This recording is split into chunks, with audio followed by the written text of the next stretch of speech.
Okay, so what's up sa inyo mga ka-vloggers? Nandito tayo ngayon sa YB Cheyenne Station 2 sa may harapan ng D-Mall.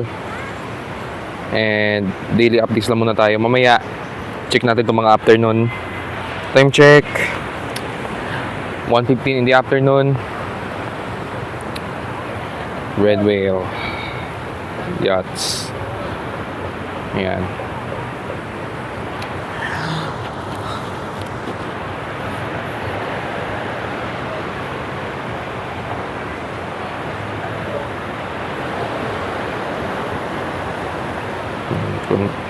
Low tide niya yun sa Boracay eh. And check natin mamaya ang difference between this afternoon and mamaya sunset. Dito lang muna tayo mga ka-vloggers. Short update. And tourists are now starting to race again. Dami na naman ang bisita. And right now, parang wala akong nakikita nagpaparasailing din. Parang malakas yung hangin. Kasi parang wala akong nakikita nagpaparasail eh. And okay mga ka-vloggers. Okay, dito lang muna tayo. And we will see you later.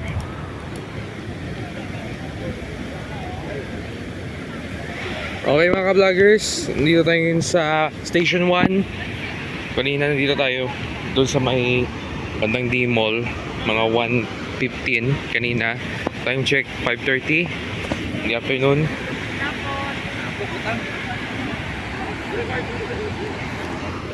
Yan.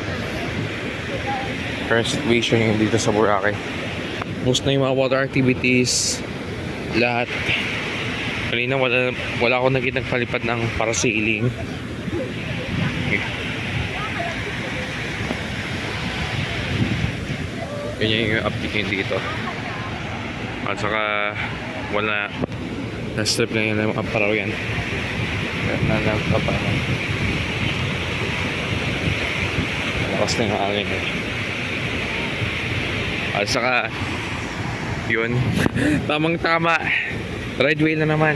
Red Whale Yachts.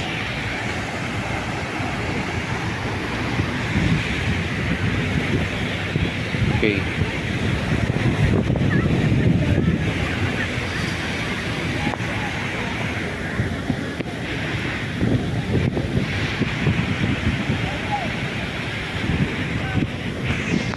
Dito lang muna tayo. Abot tayo doon.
May ibang papadalim na. Okay, ganito oras. Ano na to? Going night. At saka ang bus shot. Malamig na dito. Umiyak kasi yung hangin.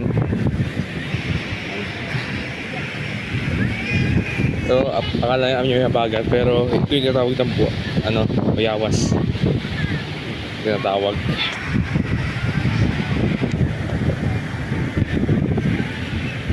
Yung halo yung amihan at yung habagat.